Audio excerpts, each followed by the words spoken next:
આપણે ધોરણ 9 માં 10મો પાઠ સરકારના અંગ નાગરિક શાસ્ત્રનો પાઠ સરકારના મુખ્ય 3 અંગો છે ધારાસભા કારોબારી અને ન્યાયતંત્ર। આ ત્રણેય અંગો રચના કેવી રીતે થાય છે, એમાં શું એનું કાર્ય શું હોય છે, તેની સત્તાઓ કેટલી છે, અસ્પૃશ્યના સંબંધો કેવા છે, એ અંગે આપણે અહીંયા અભ્યાસ કરવાનો છે। રાજ્યના મૂળભૂત હેતુઓનો એક હેતુ કાયદો અને વ્યવસ્થા જાળવણી કરવા દ્વારા લોકોની સુખાકારી સલામતી સાધવાનો છે। લોકો કાયદો અને વ્યવસ્થા જાળવવાની છે, લોકો સુખી થાય, લોકોને સલામતીમાં વધારો થાય એનું ધ્યાન રાખવાનો પહેલો હેતુ છે। લોકોનું સર્વતોમુખી કલ્યાણ થાય તેનું સ્વાતંત્ર્ય મૂળભૂત હકોનું જતન રક્ષણ કરવાનું છે। સર્વતોમુખી બધી જ દિશાઓની અંદર એનું કલ્યાણ થાય, એને સ્વાતંત્ર્ય મળે, એને સુખ વૈભવ મળે, એના મૂળભૂત હકો છે એની જાળવણી થાય અને એનું રક્ષણ થાય એ જોવાનું છે। રાજ્યના ગતિશીલ વિકાસની પ્રસિદ્ધિ અર્થે સરકારના 3 અંગો ધારાસભા કારોબારી અને ન્યાયતંત્ર વચ્ચે પરસ્પર ઐક્ય સહકાર અને સંકલન સ્થાપિત કરી સહકાર અસરકારક અને કાર્યક્ષમ શાસન કરી શકે છે। જે સરકાર છે એ રાજ્યના જે ગતિશીલ વિકાસ કરવો છે એમાં 3 અંગો ધારાસભા કારોબારી અને ન્યાયતંત્ર એકબીજાથી જોડાયેલા રહેવા જોઈએ, એકબીજાને સહકાર આપવો જોઈએ અને એકબીજા એની સાથે સરકાર સંકલન અને જોડાણ કરીને રહીએ ત્યારે એનું કાર્યક્ષમ શાસન ચલાવી શકાય છે।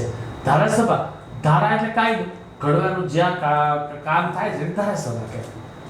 કારોબારી જે કાયદા ઘડેલા છે ધારાસભામાં એનું યોગ્ય અમલ કરવાનું કાર્ય એ કરે। ન્યાયતંત્ર કાયદાનો ભંગ કરનારને સજા અથવા દંડ કરવાનું કાર્ય કરે છે। જો કાયદો કોઈ તોડે છે તો એને દંડ અથવા સજા આપવામાં આવે છે। ભારતીય બંધારણમાં ધારાસભા એટલે સંઘ એટલે કેન્દ્ર સરકાર દિલ્હી, બરાબર, સંસદ અને રાજ્યોમાં વિધાન ગૃહો। સંઘ કેન્દ્ર લેવલે સંસદ હોય છે અને રાજ્ય લેવલે વિધાન ગૃહો। કારોબારી એટલે સંઘમાં કેન્દ્ર સરકારમાં કોણ આવે કારોબારીમાં? રાષ્ટ્રપતિ, વડાપ્રધાન, તેનું પ્રધાનમંત્રી, બરાબર, અને એનું કાર્યાલય અને વહીવટી તંત્ર સરકારી ઓફિસરો। જ્યારે રાજ્ય કક્ષાએ કોણ આવશે કારોબારીમાં? રાજ્યપાલ, મુખ્યપ્રધાન અને પ્રધાનમંત્રી, એનું કાર્યાલય, એનું વહીવટતંત્ર એકબીજા સાથે ગાઢ રીતે એકદમ નજદીકથી જોડાયેલા હોય છે। જ્યારે ન્યાયતંત્રમાં સર્વોચ્ચ અદાલત ટોચ પર, ન્યાયતંત્રની અંદર સૌથી મોટી અદાલત છે એ ટોચ ઉપર આવે એટલે સુપ્રીમ કોર્ટ કહેવામાં આવે છે। રાજ્ય લેવલે મધ્યમાં વડી અદાલત આવે છે અને તેના તાબા નીચે એટલે કે જિલ્લા લેવલે ન્યાયાલયો અને જિલ્લા અદાલત ડિસ્ટ્રિક્ટ કોર્ટ કહેવામાં આવે છે। વિશેષ અદાલતો, કોઈ સ્પેશિયલ કોર્ટો અદાલત, ફાસ્ટ ટ્રેક કોર્ટ, આવા સ્પેશિયલ અદાલતો હોય છે એ આપણે 11મા પાઠમાં ભણવાનું છે। આમ આ ન્યાયતંત્ર, ધારાસભા અને કારોબારી બંનેથી તદ્દન અલગ, સ્વતંત્ર, સુગ્રથિત છે। ન્યાયતંત્ર છે એ કારોબારી અને ધારાસભાથી અલગ છે, છતાંય બંનેથી અલગ રહે અને સુગ્રથિત સારી રીતે ઉપર ટોપ ટુ બોટમ દિલ્હીથી એટલે કે સુપ્રીમ કોર્ટથી માંડી અને તાબાની કોર્ટ સુધી સુગ્રથિત સારી રીતે જોડાયેલું, ગૂંથાયેલું છે। ભારતમાં જુદા જુદા ઘટક રાજ્યોનું બનેલું એક સંઘ રાજ્ય છે। આપણે અહીંયા ઘટક સભ્યો, આપણું કેન્દ્ર છે એમાં આપણા બધા રાજ્યો સભ્ય છે। આપણું કેન્દ્ર 29 રાજ્યો જે એના સભ્યો છે, બરાબર છે। કેન્દ્ર સરકારને સંઘ સરકાર કહેવામાં આવે। કોઈ પણ ઘટક રાજ્ય સ્વતંત્ર સાર્વભૌમ નથી। આ જે સભ્ય રાજ્યો છે આપણા કેન્દ્ર સરકારની અંદર આવતા જે ઘટકો, જે સભ્યો છે એ કોઈ પોતાની રીતે સ્વતંત્ર બની શકે નહીં, સાર્વભૌમ પોતાની નોખી વસ્તુ કાંઈ કરી શકે નહીં। ભારતમાં સંઘ અને રાજ્ય કક્ષાએ સંસદીય પદ્ધતિથી રાજ્ય સરકારો વચ્ચે સત્તા વિશ્લેષણના સિદ્ધાંત અનુસાર સત્તાનું વિશ્લેષણ થયો હોવાથી ધારાસભા અને કારોબારી વચ્ચે પરસ્પર પ્રાવલંબી સંબંધો છે। જ્યાં ન્યાયતંત્રનું અલગ, સ્વતંત્ર, નિષ્પક્ષ એવું સ્થાન છે। ભારતમાં સંસદીય સરકાર છે, કેન્દ્ર સરકારની તાબામાં આવતા જેટલા સભ્યો છે એકબીજાથી જોડાયેલા હોય છે। સત્તા વિશ્લેષણનો સિદ્ધાંત, રાજ્ય સરકારને અમુક સત્તાઓ આપે, આપણે 9મા પાઠમાં ભણી ગયા, કેન્દ્રની સત્તાઓ, રાજ્યની સત્તાઓ, સંયુક્ત સત્તાઓ અને શેષ સત્તાઓ, આવી સત્તાઓનું વિશ્લેષણ કરવામાં આવેલું છે। ધારાસભા અને કારોબારી બે વચ્ચે પરસ્પર ગાઢ, પરસ્પરાવ એકબીજાની સાથે મદદ કરવાની ભાવના ધરાવે, એકબીજા ઉપર અવલંબે, એકબીજા પર આધાર રાખે છે। પરંતુ ન્યાયતંત્ર છે એ 100% અલગ છે, સ્વતંત્ર છે, નિષ્પક્ષ, એ તટસ્થ ન્યાય આપે છે, એટલે નિષ્પક્ષ છે, એનું વિશિષ્ટ સ્થાન મૂકવામાં આવેલું છે। હવે સત્તા વિશ્લેષણનો સિદ્ધાંત, રાજ્ય વતી જે સરકાર જે કાર્યો કરે તે એકબીજાને જુદા હોય છે, બરાબર છે। ત્રણેય અંગોના કાર્યો એકબીજાથી ભિન્ન તથા દરેક કાર્યમાં વિશેષ પ્રકારની નિપુણતા જરૂર પડે છે.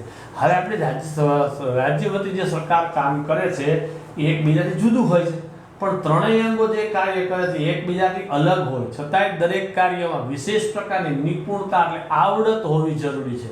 એટલે જુદા જુદા અંગો દ્વારા જુદી જુદી વ્યક્તિઓ દ્વારા કાર્ય થવા જોઈએ. નોખા નોખા અંગનું નોખા નોખા વ્યક્તિ દ્વારા કામ થવું જોઈએ. અને છેલ્લે દરેક અંગે પોતાનું અલગ કાર્ય કરવું જોઈએ. જે અંગ છે એટલે પોતાનું અલગ કાર્ય સોંપેલું છે તો કરવાનું છે. સત્તા વિશ્લેષ થયાથી સત્તાનો બેફામ ઉપયોગ શબ્દોના ઘટે છે. દરેકને સત્તાઓનું વિશ્લેષણ કર્યું. તમારા ભાગમાં એટલી સત્તાઓ આવે છે એની અંદર તમારે રહીને કામ કરવાનું છે. એટલે સત્તાનો ગેરઉપયોગ બેફામ વધારાનો ઉપયોગ કરી શકતા નથી. ત્રણેય અંગોના કાર્ય થકી સરકારનો વહીવટ સરળ અને કાર્યક્ષમ બને છે. આ ત્રણેય અંગો સારી રીતે કામ કરે તો સરકાર સારી રીતે ચાલી શકે છે અને કાર્યક્ષમ રીતે પોતાનો ઉપયોગ કરી શકે છે. તેમની વચ્ચે સત્તા વિશ્લેષ કરવો જરૂરી છે. આની વચ્ચે સત્તાનું વિશ્લેષણ કરવું જરૂરી છે. દાખલા તરીકે ધારાસભાને કાયદો ઘડવાની સત્તા છે, પણ તે તેનો દુરુપયોગ ન કરે એટલે કારોબાર અને ન્યાયતંત્ર કેટલીક એવી સત્તા હોય જે તે ધારાસભાને નિયંત્રણમાં રાખે છે. ધારાસભા કાયદો ઘડે છે, પણ કારોબાર અને ન્યાયતંત્ર પાસે સ્પેશિયલ સત્તા છે કે ધારાસભાને કંટ્રોલ કરી રાખે છે. તે રીતે કારોબારી પર ધારાસભા અને ન્યાયતંત્ર કંટ્રોલ મૂકી શકે છે. એવી રીતે ન્યાયતંત્ર અને ધારાસભાને કારોબારી છે કંટ્રોલમાં રાખે છે.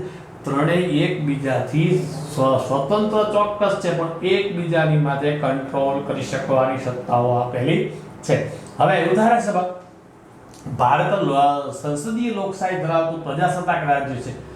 લોકોનું પ્રતિનિધિત્વ સંઘ કેન્દ્ર કક્ષાએ સંસદમાં અને રાજ્ય કક્ષાએ વિધાનસભામાં જોવા મળે છે. લોકો ચૂંટાઈને પોતાના પ્રતિનિધિઓને કેન્દ્ર લેવલે સંસદમાં, રાજ્ય લેવલે વિધાનસભામાં મોકલે છે.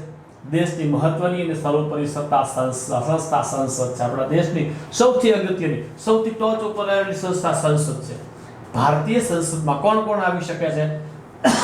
રાષ્ટ્રપતિ, ઉપરાષ્ટ્રપતિ, રાજ્યસભા અને લોકસભા. આ આટલા અંગો છે એ સંસદના અંગો છે.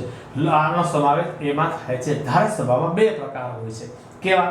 તો કે એક ગૃહી ધારાસભા, જ્યાં માત્ર એક જ ગૃહવાળી ધારાસભા હોય એને એક ગૃહી ધારાસભા કહેવાય છે. બરાબર છે? અહીંયા એને એક ગૃહી ધારાસભા તરીકે ઓળખવામાં આવે. દ્વિગૃહી ધારાસભા, જ્યાં ધારાસભાના બે ગૃહો હોય છે તે દ્વિગૃહી ધારાસભા.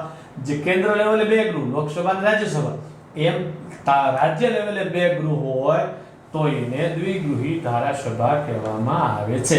સંઘ કેન્દ્ર કક્ષાએ ધારાસભાનું ઉપલું રાજ્યસભા છે, નીચલા ગૃહને લોકસભા તરીકે ઓળખે છે. એવી રીતે રાજ્ય કક્ષાએ, રાજ્ય લેવલે જો દ્વિગૃહી વ્યવસ્થા હોય તો ધારાસભા એને વિધાનસભા કહેવામાં આવે છે. અને વિધાન પરિષદ, આ વિધાનસભા છે એ લોકસભા જેટલી સત્તા ભોગવે છે અને વિધાન પરિષદ છે રાજ્યસભા જેટલી સત્તા ભોગવે છે. એમ બે ગૃહો આવેલા છે. મોટાભાગના રાજ્યોમાં એક જ ગૃહ વિધાનસભા છે. મોટાભાગના આપણા ભારતના રાજ્યો છે એમાં એક સભા, એક વિધાનસભા ગૃહ વાળી છે. જ્યારે યાદ રાખવાનું છે બિહાર, ઉત્તર પ્રદેશ, મહારાષ્ટ્ર જેવા રાજ્યોમાં કે કેટલાક રાજ્યોમાં વિધાન પરિષદ વાળું એટલે કે દ્વિગૃહી રાજ્ય વ્યવસ્થા જોવા મળે છે. બરાબર છે? હવે કેન્દ્ર કક્ષાએ ધારાસભા, સંસદ, લોકસભા. લોકસભા એ સંસદ નીચલું ગૃહ કહેવામાં આવે છે. લોકસભાના સભ્યો પ્રત્યક્ષ મતદાનથી ચૂંટાયેલા લોકોના પ્રતિનિધિઓ છે. અમે અને તમારા પપ્પા મતદાન કરવા જઈને ચૂંટણીમાં મત આપીને એને પ્રતિનિધિ તરીકે અમે સંસદમાં મોકલીએ છીએ. એ પ્રત્યક્ષ રીતે અમે મતદાન કરીએ, જોઈએ છીએ, જાણીએ છીએ, ઓળખીએ છીએ, પછી મત આપીએ છીએ. લોકસભાના સભ્યોની સંખ્યા 545 છે. જેમાં બે સભ્યો એંગ્લો ઇન્ડિયન સમુદાયના પ્રતિનિધિઓ જેમની પસંદગી રાષ્ટ્રપતિ કરે છે. જો અહીંયા એક એવો પ્રશ્ન નીકળે છે કે જે બાળક છેતરાઈ જાય છે, લોકસભાના સભ્યોની સંખ્યા કેટલી છે? તો કે 545. પણ આપણને એવું પૂછે કે લોકસભામાં ચૂંટાયેલા સભ્યોની સંખ્યા કેટલી છે? તો બેટા 543 આવે. 543. કારણ તો કે બે સભ્યો તો એંગ્લો ઇન્ડિયન સમુદાયના છે અને રાષ્ટ્રપતિ પસંદ કરે છે. ચૂંટણી હોતી નથી. બે એંગ્લો ઇન્ડિયન કોને કહીશું? તો કે જે બાળકના માતા અથવા પિતા બેમાંથી એક વિદેશના હોય તેવા બાળકને એંગ્લો ઇન્ડિયન સમુદાયનું બાળક કહેવામાં આવે છે. રાષ્ટ્રપતિ એ સંસદના, લોકસભા રાજ્યસભાનો અંતર્ગત ભાગ છે, અંદરનો ભાગ છે. જો કે રાષ્ટ્રપતિ સંસદમાં સંસદની પ્રથમ બેઠકનું ઉદ્ઘાટન જ્યારે નવી સરકાર આવે ત્યારે પહેલી બેઠકનું ઉદ્ઘાટન કરે છે, એનું પ્રવચન આપે છે. ત્યારે આ સિવાય સંસદમાં સંયુક્ત બેઠકને સંબોધન કરે. સંયુક્ત બેઠક, બરાબર છે, બેની સાથે જોડાયેલી જે બેઠક છે એનું સંબોધન કરે છે. એ સિવાય ક્યારેય હાજરી આપતા નથી. કોઈ બી નિર્ણયની અંદર જો શંકા થાય, બહુમતી સાબિત ન થાય તેવા સમયે લોકસભા અને રાજ્યસભાનું સંયુક્ત બેઠક બોલાવવી પડે છે. ત્યારે એનું સંબોધન રાષ્ટ્રપતિ કરે છે. એ સિવાય રાષ્ટ્રપતિ કોઈ દિવસ સંસદમાં હોતા નથી. રાષ્ટ્રપતિ સંસદના બંને ગૃહોનું સત્ર બોલાવે છે, ગૃહોને મોકૂફ રાખે, બોલાવેલા સત્રને ના પાડે છે ભાઈ ના, હવે તમારે ભેગું નથી થવાનું, મીટિંગ કેન્સલ છે. તેમજ લોકસભાનું વિસર્જન કરવાની સત્તા ધરાવે. 5 વર્ષને અંતે લોકસભા વિસર્જિત થઈ જાય છે. ક્યારેક કોઈ પ્રશ્નોને કારણે વહેલી વિસર્જન કરવાની હોય તો એ સત્તા રાષ્ટ્રપતિ પાસે છે. સંસદના બંને ગૃહોમાં ત્રણેય વાંચનમાંથી પસાર થયેલા ખરડાઓ પર રાષ્ટ્રપતિની સહી થાય, ત્યાર પછી ખરડો કાયદો બને. કોઈ પણ ગૃહમાં ખરડો મુકાણો, બે ગૃહમાં 3 વખત વંચાઈ જાય, કોઈ ઓબ્જેક્શન ના નીકળે અથવા ઓબ્જેક્શન નીકળે એનું સોલ્યુશન નીકળી જાય અને પછી એને રાષ્ટ્રપતિની સહીમાં મૂકવામાં આવે છે. એ રાષ્ટ્રપતિ જ્યારે સહી કરે ત્યારે એ ખરડો કાયદો બને છે. લોકસભા એ કાયમી ગૃહ નથી, કારણ કે દર 5 વર્ષે એની ચૂંટણી આવે છે. તેની મુદત 5 વર્ષની છે. એ સિવાય તેનું વહેલું વિસર્જન કરવામાં આવેલ છે. ક્યારેક એવા સંજોગો ઉત્પન્ન થાય, સરકાર ચાલી શકે નહીં, એવો પરિસ્થિતિ સર્જાય તો વિસર્જન વહેલું પણ કરી શકાય છે.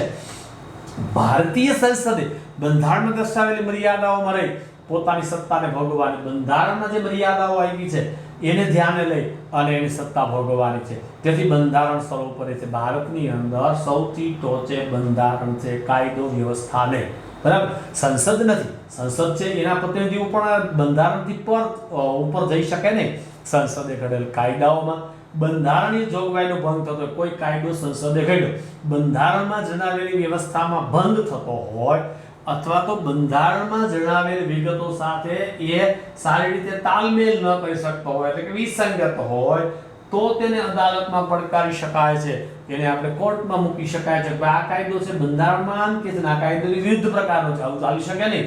જો અદાલતને એમ ખાતરી થાય કે તેનાથી બંધારણની જોગવાઈનો ભંગ થાય છે તો તેને ગેરબંધારણીય ગણી કાયદાને રદ-બાતલ કરવાની સત્તા મેળવવામાં આવેલી છે. તો એને કાયદો છે એ રદ-બાતલ કેન્સલ કરી શકાય છે. સંસદ સભ્યની લાયકાતો, સંસદ સભ્યની બનવા માટે કેવી લાયકાતો હોવી જોઈએ? લોકસભાના સભ્ય તરીકે લાયકાત મુજબ ભારતીય નાગરિકનો જન્મ ભારતમાં થયેલો હોવો જોઈએ. ચૂંટણી લડવા માટે ઓછામાં ઓછી ઉંમર 25 વર્ષની હોવી જોઈએ અને તે સંસદે નક્કી કરેલી અન્ય લાયકાતો ધરાવતો હોવો જોઈએ, પરંતુ તે નાદાર કે માનસિક અસ્થિર જાહેર કરાયેલો ન હોય. બરાબર છે, નાદાર કે માનસિક અસ્થિર. માનસિક અસ્થિર કોને કહેવાય? આપણી ભાષામાં ગાંડો કહેવાય. એને આ ગાંડો છે એવો કરાર સાયકિયાટ્રિસ્ટે ન આપેલો હોય તો એ ચૂંટણી લડી શકે. નાદાર, કોઈ વ્યક્તિએ બેંક પાસેથી લોન લઈ અને બેંકના હપ્તાના કાગળિયા ફાડી નાખી અને બેંકને હપ્તા ભરવાની સનન ના પાડી, મારી પાસે મિલકત નથી, મારી મિલકતમાં મારું કૂપનમાં નામ છે એટલી જ મારી મિલકત છે, એવું કંઈ કોર્ટની અંદર એ પૈસા ભરવા માટે અક્ષમતા દર્શાવે તો એ માણસને કોર્ટ નાદાર ઘોષિત કરે છે. નાદાર ઘોષિત કર્યા વ્યક્તિને ફોટો પાડી એના બે હાથમાં પાટી પકડાવીને એમાં લખ્યું હોય કે તારીખ એટલાના રોજ આ કોર્ટમાં આ બેંકમાંથી લીધેલ લોનના ભાઈ ફલાણા નાદાર ઘોષિત કરવામાં આવે છે. એની સાથે કોઈએ નાણાકીય વ્યવહાર કરવો નહીં, કરશે તો સ્વયં જવાબદાર રહેશે. કાયદો કે ભારતીય કોર્ટ કે જે ન્યાયાલય જવાબદાર ગણી શકાશે નહીં, એવું લખી અને કોર્ટમાં સાહેબની સહી કરી દરેક છાપાઓની દરેક પોલીસ સ્ટેશને મોકલવામાં આવે છે. એને નાદાર કહેવામાં આવે છે. હવે નાદાર માણસ ઘોષિત થઈ જાય, એવી નાદાર કરાર મળેલો માણસ છે ચૂંટણી લડી શકતો નથી. બરાબર. એ સિવાય કેન્દ્ર કે રાજ્ય સરકારના સવેતન હોદ્દો ધરાવતો, સવેતન કેન્દ્ર સરકારમાં કે રાજ્ય સરકારમાં પગાર સાથેનો કોઈ હોદ્દો ધરાવતો ન હોવો જોઈએ. સક્ષમ અદાલત દ્વારા ગુનેગાર પુરવાર થયેલો કોઈ હાઈકોર્ટ, ડિસ્ટ્રિક્ટ કોર્ટ કે સુપ્રીમ કોર્ટ ગુનેગાર કરાર ન આપે છે. સાબિત થયેલો ગુનો હોય તો જ ગુનેગાર કરાર આપવામાં આવે છે. જ્યાં સુધી ગુનેગાર ગણી શકાતો નથી, જ્યાં સુધી ગુનો સાબિત ન થાય ત્યાં સુધી કોર્ટમાં શખ્સ, ઈસમ એવા શબ્દો વપરાય છે, પણ જ્યારે ગુનો સાબિત થઈ જાય ત્યારે એને ગુનેગાર કરાર આપવામાં આવે છે. તો ગુનેગાર કરાર આપેલો હોવો જોઈએ નહીં. તો ન હોય તેવી જ વ્યક્તિ સંસદનો ઉમેદવારી કરી શકશે. સંસદની 2 બેઠકો વચ્ચે 6 માસથી વધુ સમયગાળો પસાર ન થાય તે રીતે ગૃહની બેઠક બોલાવવાની હોય છે. પહેલી બેઠક અને પછી બીજી બેઠક, એની વચ્ચે 6 મહિના ન થાય એવી રીતે બેઠક બોલાવવામાં આવે છે. લોકસભાનું વિસર્જન વડાપ્રધાનની સલાહથી રાષ્ટ્રપતિ કરે છે. વિસર્જન રાષ્ટ્રપતિ કરે, પણ સલાહ કોણ આપે છે? વડાપ્રધાન. કે અમારી સરકાર છે એ હવે ચાલી શકે એવી અવસ્થામાં છે નહીં, તો વિસર્જન ઘોષિત કરી દો. જે ગૃહનો સભ્ય હોય તે જ ગૃહની કાર્યવાહીમાં ભાગ લઈ શકે છે, મતદાન કરી શકે છે. પરંતુ મંત્રીમંડળનો કોઈ સભ્ય સંસદના નીચલા ગૃહનો સભ્ય ન હોય તો પણ તે બંને ગૃહની ચર્ચામાં ભાગ લઈ શકે છે, સંબોધન કરી શકે છે, પરંતુ જે ગૃહમાં સભ્ય હોય તે જ ગૃહમાં તે મતદાન કરી શકે છે. સામાન્ય રીતે જે સંસદ સભ્ય હોય એ પોતાના ગૃહમાં જ પોતે હાજરી આપી શકે છે, બીજા ગૃહમાં બેસી શકતો નથી. પણ જેની પાસે ખાતું હોય એને મંત્રી કહેવાય. તો મંત્રી છે એ રાજ્યસભામાં લોકસભામાં બે જગ્યાએ બેસી શકે છે, તો ચર્ચા વિચારણામાં ભાગ લઈ શકે છે. પણ જો મતદાન કરવાનું આવે તો એ માત્ર જે ગૃહનો સભ્ય છે ત્યાં જ તે મતદાન કરી શકે, બે ગૃહમાં મતદાન કરી શકતા નથી. લોકસભામાં ગુજરાતની કેટલી બેઠકો? 26 બેઠકો છે, બરાબર. લોકસભાની મુદ્દત 5 વર્ષની હોય છે. જો કે અગાઉ રાષ્ટ્રપતિ વિખેરી નાખી શકે છે, આપણે વાત કરી. રાષ્ટ્રીય કટોકટીમાં તેઓ 1 વર્ષ સુધી લંબાવી શકે છે. જો 5 વર્ષ પૂરા થતા હોય, દેશ લેવલે કટોકટીનું વાતાવરણ, કટોકટી ઘોષિત કરી દીધી હોય, તો ચૂંટણી 1 વર્ષ મોડી, 5 ને બદલે 6 વર્ષ લોકસભા ચલાવી શકાય છે. રાષ્ટ્રપતિએ લોકસભાનું વિસર્જન કર્યું હોય તેના પગલે અદાલતમાં પડકારી શકાતા નથી. રાષ્ટ્રપતિ વચ્ચેથી કોઈ કારણોસર વિસર્જન કરી દે લોકસભા, તો આપણે એને કોર્ટમાં લઈ જઈ શકાતો નથી. કોર્ટમાં લઈ જઈ શકાતો નથી, બરાબર છે. હવે કોરમ એટલે શું? તો કે કોરમ એટલે ગૃહની કાર્યસાધક સંખ્યા. કેટલા સભ્યો હાજર હોય ત્યારે એ કોર્ટની આપણે સંસદની કાર્યવાહી ચાલી શકે, એને કાર્યસાધક સંખ્યા કહેવામાં આવે. ગૃહનું કામકાજ હાથ ધરવા માટે, ગૃહને ચાલુ રાખવા માટે કુલ સભ્યોમાંથી હાજર સભ્યોની સંખ્યા લોકસભાના કુલ 545, એના 1/10 ભાગ એટલે 55 સભ્યો હાજર હોય ત્યાં સુધી જ ગૃહની કાર્યવાહી થઈ શકે. 55 થી ઓછો થાય તો ગૃહની કાર્યવાહી મુલતવી રાખવી પડે છે. જ્યારે રાજ્યસભામાં કાર્યસાધક સંખ્યા કેટલી છે? તો કે રાજ્યસભામાં કાર્યસાધક સંખ્યા છે 250, એનો 1/10 ભાગ એટલે 25 સભ્ય સંખ્યા. રાજ્યસભામાં 25 સભ્યો હોય ત્યાં સુધી જ કાર્યવાહી ચાલી શકે છે. ત્યાર પછી એને અટકાવી દેવી પડે છે. 24 થઈ જાય તો કાર્યવાહી ચાલુ રાખી શકાય નહીં.